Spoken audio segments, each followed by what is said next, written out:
Amerikanskiy trak stoplar deganda xayolingizga nima keladi? Men bu videoda sizlarga Amerikadagi eng mashhur, eng katta 3 ta top trak stopni aytib beraman. 3-o'rin Little America Wyoming. Bu trak stop o'zini kattaligi, tozaligi, sokinligi va eng muhimi 75 sentlik legendarniy morojnisi bilan hamma trakchilarga mashhur. Shu bilan birga bu trak stopda 140 ta dizel kolonkalari, yotoqxona, restoranlar va dushlari bor.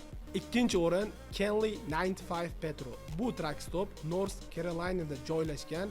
Bemalol ayta olaman, bu yo'lni ko'rganingizda ko'zlaringiz yalt etadi. Bu trak stop emas, kichkina mini shaharga o'xshaydi. Bu yoqda 250 tadan oshiq parkovka, do'konlar, shopping sentrlar, barber shoplar va hattoki muzey ham bor. Bu yoqda siz hattoki trakchi bo'lsangiz ham o'zingizni haqiqiy VIP his qilishingiz mumkin. Birinchi o'rin Amerikadagi eng katta Iowa 80 trak stopi.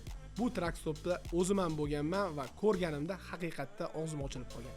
Bu 220 akerlik juda ham bahaybat katta trak stop hisoblanadi. Bu trak stop 24 soat ochiq, 900 dan ortiq traklar uchun parkovka, 50 tadan oshiq dushxonasi bor va hattoki bu yoqda ham muzeyi bor. Agar siz ham trakchi bo'lganingizda aynan shu trak stoplarda to'xtagan bo'larmidingiz? Izohlarda yozib qoldiring.